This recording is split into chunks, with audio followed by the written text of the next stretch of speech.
بسم اللہ الرحمن الرحیم۔ شادیوں میں آج کل جو نظام چل رہا ہے اس میں بہت زیادہ ایسی قباحتیں گھس گئی ہیں جن کی پر تنبیہ کرنا، ان کا ازالہ کرنا یہ ہر فرد کی ذمہ داری ہے۔ اس کی وجہ سے بڑے مسائل پیدا ہو رہے ہیں اور بے جائے اخراجات ہوتے ہیں، نیز اللہ رسول کی جو ناراضی ہے وہ بھی مول لیتے ہیں، تو ایسی شادی کرنے کا کیا فائدہ ہے؟ اس میں سب سے پہلی بات تو یہ ہے کہ ہم جب شادی کی ابتدا ہوتی ہے تو اسراف جو ہے نا وہ ہمارے اندر بہت بڑھ جاتا ہے۔ ویسے تو ہم آگے پیچھے تو کسی کا خیال کریں نہ کریں، لیکن شادی کے موقع پر بہت زیادہ خرچ کرتے ہیں، بے جا خرچ کرتے ہیں، جس سے کچھ حاصل وصول نہیں ہونا ہوتا۔ تو یہ چیز ایسے خام خواہ ہر کسی کو کپڑے دینا، جو سوٹ دے رہے ہیں اس کو دے رہے ہیں اس کو دے رہے ہیں، سمجھے کسی نے کوئی احسان نہیں رکھنا ہوتا، وہ صرف پیسے ضائع کرنے والی بات ہی ہوتی ہے۔ آپ نے اگر کسی کی امداد کرنی ہے تو شادی کے علاوہ دنوں میں بھی ہو سکتا ہے، اور بہتر تو یہی ہوتا ہے کہ آپ کسی کی مدد ایسے کریں کہ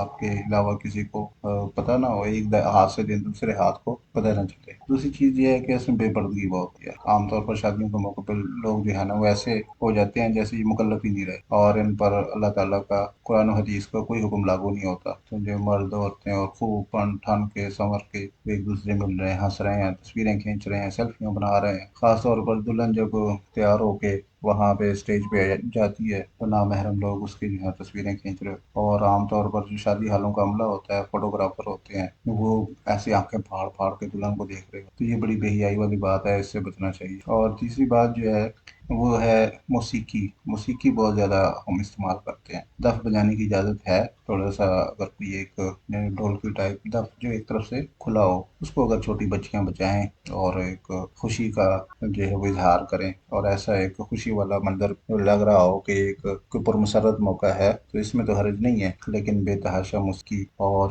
وہ بھی غیر مسلموں کی آواز میں اور بےہودہ قسم کی موسیقی، تو یہ بالکل جو ہے وہ ناجائز ہے، اللہ رسول کو ناراض کرنے والی بات ہے۔ اس کے علاوہ جناب علی، یہ کھانے وغیرہ پہ بہت زیادہ خرچ کیا جاتا ہے، اور بعض اوقات تو ایسے ہوتا ہے کہ مہمان آئے ہوئے لڑکی والوں کے گھر، وہ لڑکے والوں کو کہتے ہیں جی آپ ان کا کھانا بھیجیں، ان کے لیے اتنی دیگیں بھیج، تو بھئی آپ کوئی مہمان ہے آپ ان کو کھلائیں، تو آپ نے کیوں بلایا ان کو؟ ٹھیک ہے، کیونکہ بارات کے لیے کوئی 100 150 بندہ لے جانا تو ضروری نہیں ہوتا، یہ ایک آدھ ویگن کرا لیں، یہ کوئی 20 25 بندے چلو آپ کر لیں، وہ لے جائیں صاحب، 30 40 کر لیں، 50 کر لیں، ٹھیک ہے، تو پھر اتنے لوگوں کا کھانا بھی برداشت کریں۔ لڑکے والوں کو کہنا جی ان کا کھانا، بے مہمان میرے گھر بیٹھے کھانا آپ بھیجیں، تو یہ ایک غلط بات ہے، یہ ایسے نہیں ہونا چاہیے۔ اور اس کے علاوہ جناب ولیمہ ہے، ولیمہ جو ہے نا اس کا وقت نکاح کے بعد ہے، نکاح سے پہلے کوئی ولیمہ نہیں ہوتا، اور نہ کسی اور نام سے کوئی کھانا شریعت میں اور کہیں پہ ایسی چیز کوئی آئی ہے کہ آپ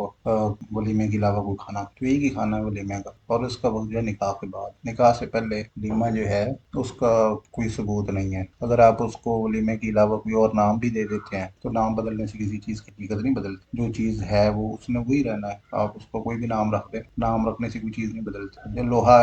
سونا کہنے سے سونا نہیں بنتا، لوہا لوہا ہی ہے، لکڑی کو آپ لوہا کہہ دیں تو لکڑی بھی لوہا نہیں بنے، تو جو چیز حقیقت میں ہے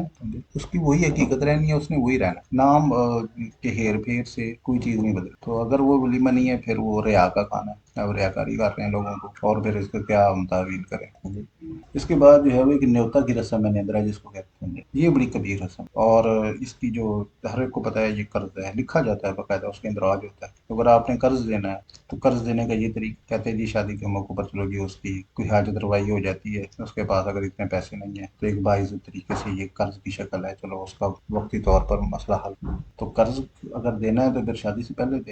بہت زیادہ اخراجات تو پہلے ہوتے ہیں، اس میں زیور لینا ہوتا ہے شادی کے، اور اخراجات کپڑے وغیرہ، یہ کون سا طریقہ ہے کہ شادی کے آخر میں آپ اس کو قرض دیں، اور بعض اوقات اس نے اندازہ کچھ لگایا ہوتا ہے، پیسے کچھ آتے ہیں آدھے بھی نہیں آتے، تو بیچارہ خرچہ زیادہ کر بیٹھتا ہے، اس اندازے بھی اتنا نہیں آتا، آ جائے گا نیندرا آ جائے گا، اور وہ آتا کچھ بھی نہیں ہے، تھوڑا سا آتا معمول، تو اس بیچارے کا تو بڑا تو وہ نقصان پریشانی ہوتی ہے۔ تو قرض دینا ہو تو پھر پہلے دیا جائے، یہ تو قرض دینے کا اصول ہوگی۔ پھر جو اس کی واپسی ہے تو واپسی تو یہ ہے کہ جب انسان کے پاس زیادہ فوراً واپس کر، یہ نہیں کہ اگلی کی شادی کا انتظار کرے، اس دوران بہت سے لوگ دنیا سے چلے جاتے ہیں، اللہ کو پیارے ہو جاتے ہیں، وہ ان کا جو مال ہوتا ہے وہ وراثت ہو جاتی ہے، اور تو آپ ان وارثوں کو کہاں تلاش کریں؟ بہت سے لوگ ایسے ہوتے ہیں جن کی اولاد ہی نہیں ہوتی، تو نہ ان کی اولاد ہے، نہ ان کی شادی ہونی ہے، تو نہ ان کو وہ قرض واپس مل رہا ہے۔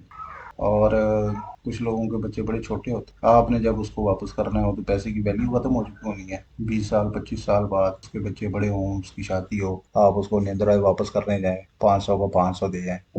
ہاں جی، اور اگر 500 کا آپ اس کو 1000 دے آتے ہیں تو یہ تو سود ہو گیا جی، کیونکہ یہ دوسری مصیبت ہوگی، تو یہ نری قباحت ہے، اس سے بچنا چاہیے جی۔ ولیمے کا کھانا مسنون ہے، یہ ایک دعوت ہے، ضیافت ہے، یہ تو نہیں کہ آپ نے ہوٹل کھولا ہوا ہے وہ پیسے دے کے کھانا کھا کے گئے جی۔ تو ان چیزوں سے